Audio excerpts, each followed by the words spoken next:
Hola, saludos a todos. Bienvenidos una vez más a nuestro estudio en la iglesia de Tiatira, libro del Apocalipsis. Estamos en la parte número 9 de la enseñanza que hemos llevado a cabo y de la cual yo estoy seguro estamos aprendiendo cosas muy valiosas, por lo cual los invito a seguir y a continuar en estos estudios que nos darán enseñanza acerca de las cosas que necesitamos aprender. Iniciamos entonces con la Filmina 76. Aprovecho para darle las gracias a cada uno de ustedes por estar aquí acompañándome y aprendiendo de manera conjunta estas hermosas verdades que es necesario que retengamos. Estamos en el versículo 22, donde leemos: He aquí, yo la arrojo en cama y en gran tribulación a los que con ella adulteran, si no se arrepienten de las obras de ella. El Señor está hablando en la carta del juicio que caerá sobre Jezabel, sobre los que participan con ella y de la necesidad de arrepentimiento. Es una advertencia que es extensible para la iglesia del Señor en todo tiempo, por lo que debemos prestar clara atención. La división en tres partes: aquí tenemos la segunda, que es contra los que con ella adulteran. Debemos recordar que dentro de la iglesia, y esto no solo por observación, sino incluso a veces, y tristemente, por participación, sabemos que en la iglesia hay tanto el pecado de omisión, es decir, aquello que se consiente, no se participa de manera directa, pero se consiente, y es lo que le dice el Señor a la iglesia de Tiatira, de que toleras a esa mujer Jezabel. Eso es un pecado de omisión. Y el segundo es un pecado de acción, que es participar directamente con los hechos que el Señor está en este caso condenando, cuando dice los que con ella adulteran. Una advertencia clara e importante para cada uno de nosotros, que debemos tener presente que no podemos de ninguna manera ni ser omisos en cuanto a repudiar el pecado, ni mucho menos ser activos participando de ellos. Delante de Dios ambos son graves, ambos son censurados tremendamente por la justicia divina. Sin embargo, también entendemos que en su grande misericordia el Señor concede tiempo, en este caso a la mujer y al grupo que participa de las obras de ella, un tiempo para que ellos reconsideren lo que están haciendo y se arrepientan de sus malas acciones, y Él ciertamente los perdonaría. Sin ninguna duda, todo aquel que rechace la gracia de Dios en cuanto al tiempo para que se arrepienta de sus faltas, pues será castigado y pasará por lo que el Señor llama aquí gran tribulación, es decir, un castigo fuerte.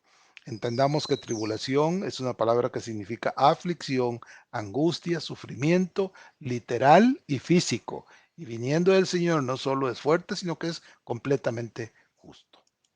Pasamos ahora a la Filmina 76 y siempre en el versículo 22 estamos en la segunda advertencia que el Señor le hace a la iglesia en cuanto a los que con ella adulteran. Y es muy importante tener presente que este castigo será efectivo si aquellos a quienes se les está demandando y se les está acusando no proceden al arrepentimiento. Esto, recuerden, fue válido para aquellos momentos en la iglesia de Tetira y es válido para hoy. Es decir, si hay un siervo de Dios que está haciendo algo indebido delante de su Señor lo advierte. Si el siervo se corrige y se arrepiente delante de él, el Señor lo perdona. Pero si no se arrepiente, el Señor lo castiga. Ese es un hecho que no permite ningún otro tipo de interpretación. ¿Por qué? Porque el arrepentimiento es el recurso por excelencia que el siervo tiene para restablecer su paz con su Señor. Y hay dos causas primordiales para que el castigo divino caiga sobre el siervo que no quiere arrepentirse de su falta. Una es la incapacidad del siervo para identificar el pecado activo en su vida. Aquí incapacidad puede ser cualquier razón, cualquier motivo. Incluso podría ser que el siervo no tenga conciencia de que está cometiendo el pecado, pero el pecado existe, y eso, el hecho de que no tenga conciencia clara de que es pecado, no lo exime de la culpa. Esa es una de las razones por la cual la reprensión del Señor podría llegar. La otra es que el pecado sea por una clara y absoluta negligencia del siervo, no quiere reconocerlo y por lo tanto no quiere arrepentirse del pecado que está cometiendo. Esto es uno de los más notorios y evidentes dentro de la iglesia del Señor. Y esto cada uno de nosotros debe verlo para sus adentros y reconocer si eventualmente podría estar haciendo algo que siente y sabe que no es aprobado por su Señor y que debe enmendarlo de inmediato. Entonces, en ambos casos se aplica el principio divino de lo que nos dice el Señor en Hebreos 12:6, de que Él al que ama disciplina y corrige a todo aquel que toma por hijo. Pasamos a la Filmina 78, siempre en el versículo 22, en cuanto a que el Señor le dice en su carta a los miembros de la iglesia, después de darles advertencia de que arrojará en cama a la mujer, una cama de enfermo. Y también les dice que someterá a juicio con gran tribulación a los que con ella participan de sus corrupciones y les da el recurso para evitar que todo esto pase, si no se arrepienten de las obras de ella. Hay una acción puntual aquí cuando el Señor habla de las obras de ellas, perdón, de ella, que en este caso es Jezabel, porque está señalando la fuente de la inmoralidad, es decir, quién es el que propicia, actúa y promueve este tipo de cosas dentro de la iglesia. Es ella, la mujer, Jezabel, y a la vez establece la culpa tanto de quien lo promueve, Jezabel, como de aquellos que participan. Por supuesto que el hecho de que esta mujer sea la cabeza de todo este acto de reprensión que el Señor lleva a cabo, no exime para nada a cualquier creyente que la haya seguido en sus inmundicias. Al contrario, lo hace tan culpable como la misma mujer. ¿Por qué? Debemos recordar que la relación pecaminosa en este tipo de casos, de seguir a un líder corrupto como a quien te tira, es por asociación.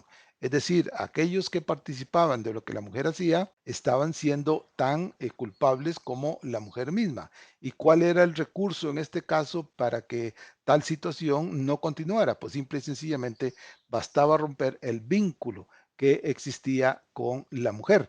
Y rompiendo el vínculo se rompía inmediatamente la relación, se procedía al arrepentimiento por parte del siervo y la relación con su Dios se normalizaba.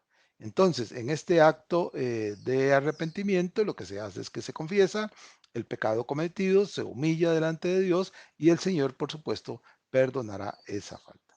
Así se muestra la conciencia fiel del siervo para huir del pecado. Es decir, reconoce que hay algo malo, se retracta y cambia inmediatamente de rumbo, se retira de aquella acción que estaba cometiendo y restablece su comunión con Dios.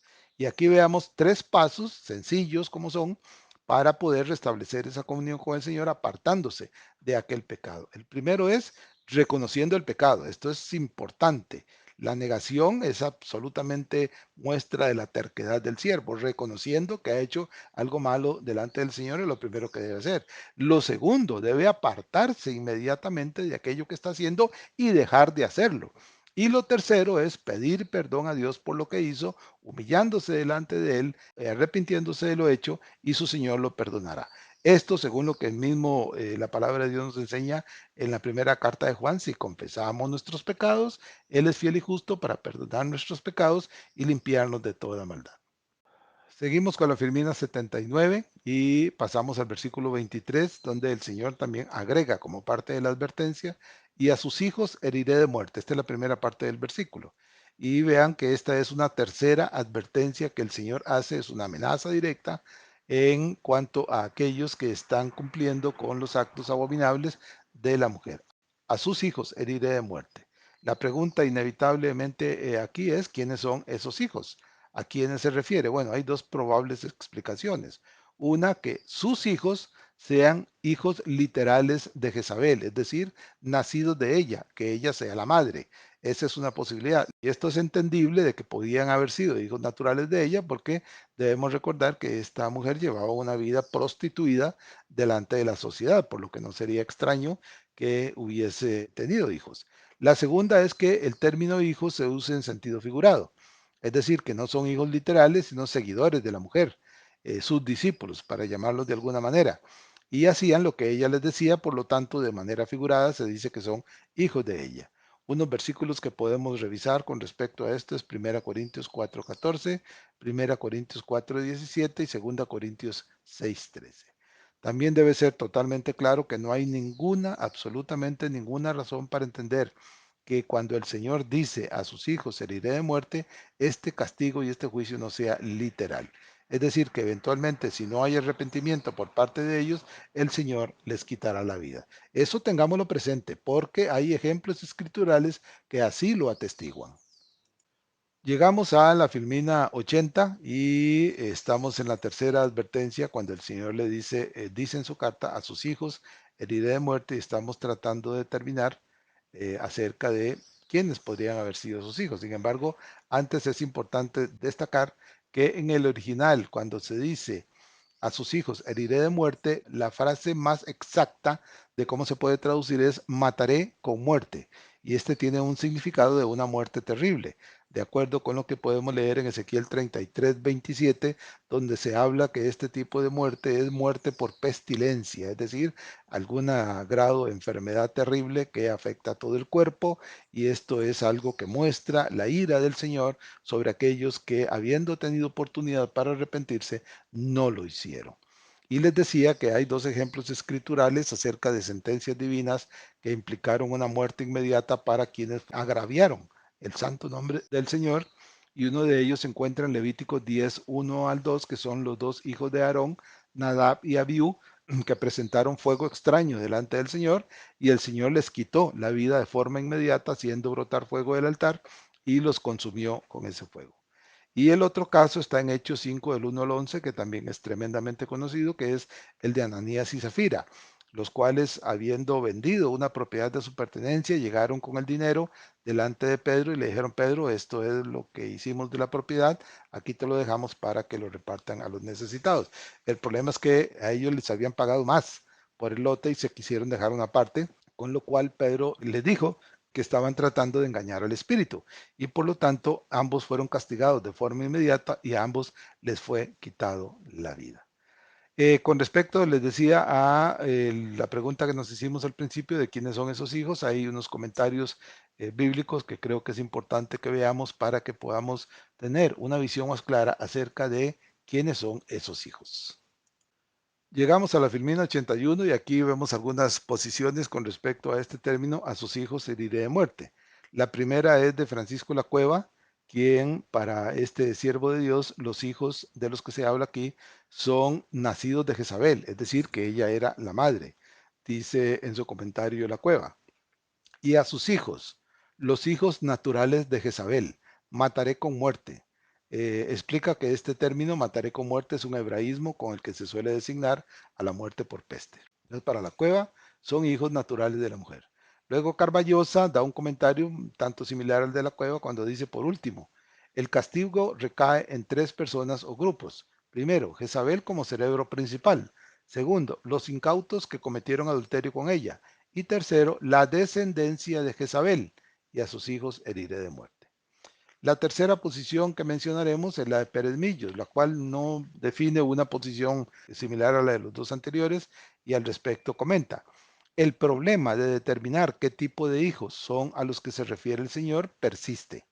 Pudieran ser hijos naturales de esta mujer, en cuyo caso se trataría de hijos habidos como consecuencia de relaciones pecaminosas. Bueno, esto es algo que probablemente pudo haber sucedido, según ya lo mencionamos. Luego seguimos con la Filmina 82 y tenemos un cuarto comentario que es el de Quistemacher, el cual se diferencia un poco de los dos primeros, de la Cueva y el de Carballosa, y dice al respecto Quistemacher. El paralelismo de este pasaje sugiere que interpretemos el término hijos no en forma literal, sino figurada, porque los hijos son los seguidores de la mujer, que son básicamente, vean que estos cuatro comentarios son básicamente el resumen que hicimos al principio acerca de que podían ser o hijos naturales de la mujer o simplemente seguidores a quien se les da este término. En lo personal, me inclinaría por la posición de Pérez Millos, ya que no creo, no veo suficiente claridad como para determinarlo sin que esto signifique que las posiciones de la Cueva y de Carballosa, obviamente, no sean correctas, jamás. Son siervos que interpretan de manera muy acertada, por lo cual un término medio, digámoslo así, sería por lo menos la posición que yo asumiría. Porque, y como ya lo hemos hecho en otras ocasiones, cuando el texto tiene algún grado de complejidad, por lo menos mi posición para no caer en algo que pueda eventualmente ser un error doctrinal, es que cuando el Espíritu calla, pues yo también debo callar. ¿Y qué es lo que pasó aquí? Bueno, pues que el Espíritu en su potestad como revelador de su palabra no considera necesario dar mayores detalles acerca de esto, de quiénes serán los hijos. Él considera que no es trascendente, por lo tanto no da la información. Y por lo tanto, como dije hace un rato, si él calla con respecto a esto, pues yo también debo callar. En realidad no es relevante, no es trascendental. No es doctrinalmente necesario el conocer si son verdaderamente hijos o no lo son. De lo que sí debemos tener clara la enseñanza aquí es del peligro enorme de escuchar y seguir a perversos corruptos como aquella mujer que hoy sobreabundan aquí en medio de nosotros y los cuales tratan de corromper y de hecho ya han logrado en algunos casos corromper a miembros de la iglesia del Señor. Ese es el alerta que cada uno de nosotros debe tener presente. Pasamos a la Filmina 83 en la segunda parte del versículo 23, cuando el Señor dice, y todas las iglesias sabrán que yo soy el que escudriña la mente y el corazón. Tengamos presente que la advertencia divina viaja a través del tiempo, la que se le está haciendo a Tiatira y cualquier otra, en su palabra, viaja a través del tiempo a todo lugar. Y por eso el Señor dice, todas las iglesias sabrán, todas las iglesias son desde, digámoslo para efectos de lo que estamos estudiando, del siglo primero, con estas 7 cartas, y de ahí en adelante, a través de todos los siglos, hasta el día presente hoy. Todas las iglesias habidas durante ese tiempo, el Señor les está diciendo que Él es el que escudriña la mente y el corazón. Por tanto, está señalando no solo a las 7 iglesias mencionadas aquí en Asia, sino también a toda la iglesia que es el cuerpo de Cristo. Esto es importante, porque recuerden que nosotros formamos parte de la iglesia del Señor, del cuerpo del Señor, y por lo tanto, esto que el Señor está diciéndole es también válido para nosotros. Es como si me estuviese diciendo, bien, mira, Kenneth, acordate que yo soy el que escudriña la mente y el corazón. Por lo tanto, yo debo mantener esta verdad vigente de forma completa, total y constante en mi pensamiento y mi corazón para no pretender hacer algo pensando que el Señor no lo va a ver. Por tanto, aquí, cuando el Señor alaba a alguna de las iglesias sobre cosas que él considera valiosas y les da un reconocimiento, pues obviamente yo debo buscar y ver qué es lo que el Señor está alabando para tratar de hacer, no tratar, hacer yo lo mismo. Igual, cuando el Señor recrimina algo de lo cual Él reprueba, como en el caso de Tiatira y con esta mujer, también debo estar en estado de alerta para no caer en este tipo de cosas o en algo similar, si no de manera literal, como en el caso de Tiatira y Jezabel, sí en algo similar de lo que pueda estar sucediendo en el entorno en el cual yo me desempeño. De nuevo, tenemos presente, y esto es algo que ya vimos en Apocalipsis al principio, en el capítulo 1, versículo 13, así como en el capítulo 2, versículo 1, recordemos que el Señor anda en medio de los 7 candeleros de oro, y los 7 candeleros de oro representan a las 7 iglesias, y por ser 7, que es número completo, número perfecto, implica que es toda la iglesia del Señor en todo tiempo y lugar. Por lo tanto, debemos tener presentes que hoy, en este momento, el Señor camina en medio de nosotros, que somos parte de su iglesia, y por eso Él puede decir con absoluta seguridad y nosotros creerle con absoluta seguridad que el Señor sabe y escudriña la mente y el corazón de su iglesia y de forma puntual mi corazón y mi mente en todo momento. Es decir, con otras palabras, no hay manera de que ninguno de nosotros pueda hacer, pensar, decir o dejar de hacer algo importante que el Señor quiere sin que el Señor lo sepa. Y por eso la amonestación constante que se da a lo largo de las 7 iglesias, insisto, en cuanto a lo que el Señor dice y manda, que el que tiene oídos oiga lo que el Espíritu dice a las iglesias. Bueno, pues precisamente aquí estamos nosotros, escuchando lo que el Espíritu dice a las iglesias para hacer aquello que el Espíritu dice a las iglesias. Por favor, prestémosle muchísima atención, esto es vital. Esto es importante no solo para nuestro propio crecimiento, sino para ilustrar a otros, para ayudarle a otros, para que otros crezcan en ese conocimiento y también puedan defenderse de las acechanzas de su enemigo. Llegamos así a la Filmina 84, que para nuestros efectos es la penúltima de este estudio, y estamos en la segunda parte, en el medio más bien, del versículo 23, donde el Señor dice a la iglesia que Él es el que escudriña la mente y el corazón. Esto es una verdad, una realidad absoluta. No hay absolutamente nada que pueda cambiarla, es inmutable. El Señor puede ver y leer el corazón de cada uno de sus siervos. Por lo tanto, debemos tener muchísimo cuidado con nuestras acciones y nuestros pensamientos. La historia de la iglesia a lo largo de todos los siglos muestra la necesidad imperativa de que verdaderamente todos podamos oír y hacer lo que el Espíritu manda. Es no solo por ser una orden de Dios, sino porque es bueno para cada uno de nosotros. Actuar de acuerdo con lo que el Espíritu manda es hacer lo que Dios quiere y por lo tanto recibir su aprobación y hacer lo que el Señor verdaderamente está ordenando que hagamos, porque es bueno para nosotros y es para la gloria de su nombre. Y es que si hemos de ver precisamente la historia de la iglesia, nos vamos a dar cuenta que tristemente el hacer lo que el Espíritu manda no ha sido el comportamiento continuo de la iglesia del Señor a lo largo de los siglos. Es decir, que cuando uno mira a la iglesia a lo largo del tiempo, hay mucho, pero mucho de la teatira tardía, es decir, de aquella de los tiempos de Jezabel, de lo que el Señor le está recriminando aquí, y muy poco de lo que el Señor le dice a las iglesias como Esmirna y Filadelfia, donde las alaba, donde las exalta por su fidelidad y por la forma como actúan delante de Él para gloria y testimonio de ellos y para gloria de Dios. Entonces, nosotros debemos aprender, porque recuerden que al principio Teatira era una iglesia que actuaba correctamente, que hacía cosas por las cuales el Señor la alaba, pero se metió esta mujer y corrompió a algunos dentro de ella. Y como dije, lastimosamente, en el tiempo de hoy, en muchas de las llamadas iglesias cristianas de hoy, se da más de la Teatira tardía, donde hay actos de corrupción, y muy poco del actuar de iglesias como la de Esmirna y Filadelfia. Y otra vez, por supuesto que no hacer, no actuar como en Mirna y Filadelfia y hacerlo como esa Tiatira de los tiempos de Jezabel, lo único que a lo que se llega es a un riesgo tremendo de caer en desobediencia delante del Señor al desoír lo que el Espíritu está diciendo. La advertencia es totalmente clara. Y si nosotros somos lo suficientemente capaces e inteligentes para entenderlo, y yo no dudo que lo somos, pues simple y sencillamente hagamos lo que el Espíritu está diciendo, que al final de cuentas es lo que estamos haciendo aquí, aprendiendo lo que el Espíritu dice, pero no solo aprenderlo, es aprenderlo para retenerlo y practicarlo y para enseñarlo a otros. Y debemos en todo caso entender que si la historia en cuanto al comportamiento de la iglesia no fuese fiel en lo que se dice, y ciertamente sabemos que sí lo es, que es completamente cierto ese comportamiento hacia la iglesia de Tiatira tardía, lo único que tenemos que hacer, como dije hace un rato, es ver el presente.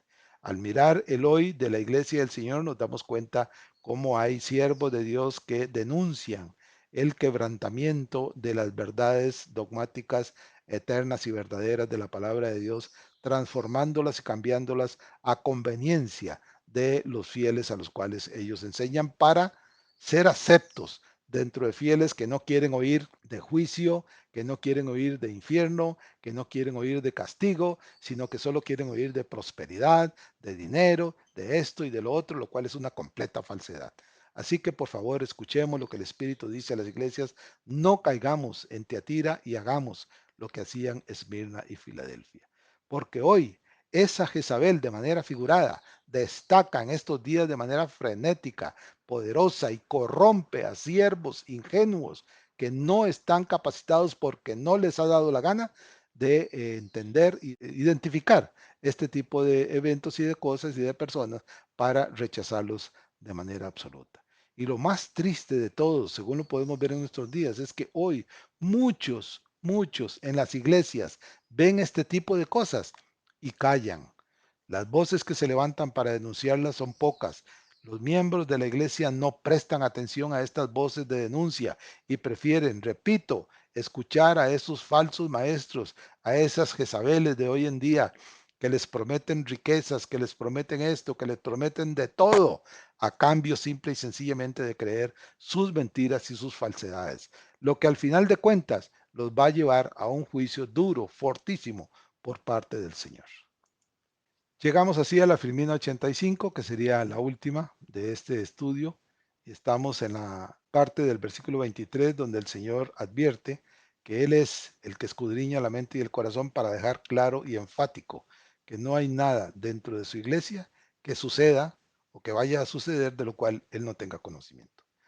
Al final del siglo primero, lastimosamente, algunas de las iglesias desecharon esta verdad de la capacidad del Señor para conocer lo que verdaderamente sucedía y actuaron de manera irresponsable. Hoy, con tantísimas iglesias alrededor del mundo, hay otro montón de iglesias que han desoído esta verdad, que la hacen a un lado, que no la comunican a los siervos de la iglesia, a pesar de las voces de denuncia que se levantan, y pretenden creer que pueden hacer y decir y dejar de hacer y decir cosas que el Señor no ha dicho, pero no recuerdan que el Señor es el yo soy, que escudriña la mente y el corazón de todos dentro de su iglesia, tanto de los que son verdaderos hijos suyos, siervos suyos, como de aquellos que están introduciéndose dentro de ella para corromperla y que son completamente falsos.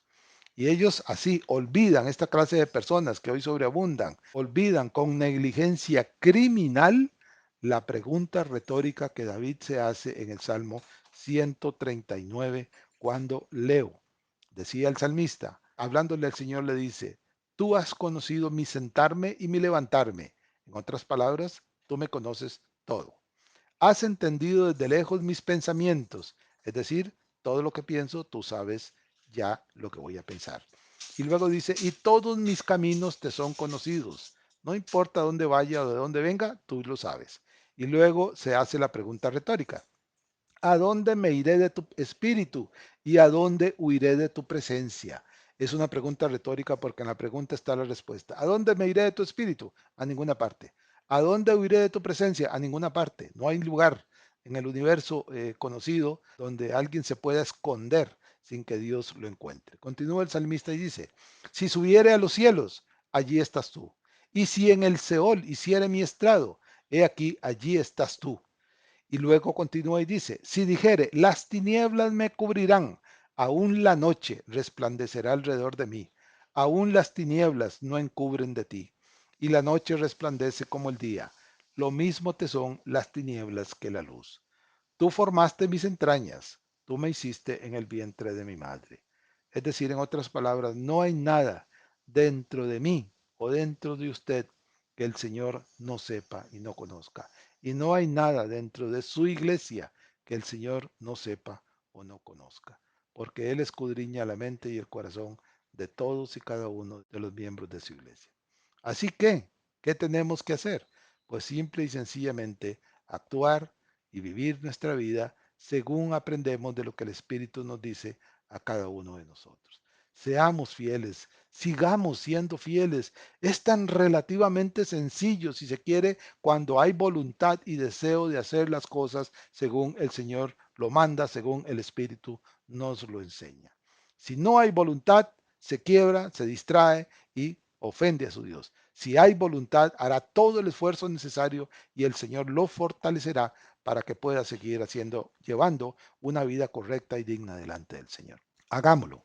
Y los frutos serán vistos, si no en este mundo, que ciertamente veremos su cuidado, su bendición y su protección, lo tendremos como recompensa final en la presencia del Señor. Así que no desmayemos, no desmayemos a pesar de las cosas horribles que se ven a nuestro alrededor y de las señales, que valga la redundancia, señalan que las cosas del fin de los tiempos se acercan rápidamente. El Señor está por llegar, el Señor está por venir, el Señor está por llevar a su iglesia a su presencia. Que sea que cuando nos encuentre trabajando en su viña y haciendo lo que Él quiere que hagamos. Muy bien, gracias. Aquí terminaríamos el estudio de esta semana. Gracias por escuchar y gracias por permanecer en el estudio de la palabra de Dios. Recuerden, por favor, lo que les he dicho y les he pedido siempre. Transmitamos estos mensajes, mandémoslo a través de las redes sociales o de cualquier medio a cualquier persona. Hagamos el contacto para que otros más puedan escuchar también de la palabra de Dios, puedan conocer a Jesucristo como su Salvador, puedan corregir su rumbo si es que se han equivocado, puedan arrepentirse delante del Señor si es que han pecado y puedan así llevar una vida correcta y aceptable delante de Dios. Dios me los guarde, Dios me los bendiga. Y con la ayuda del Señor nos estaríamos escuchando en 8 días.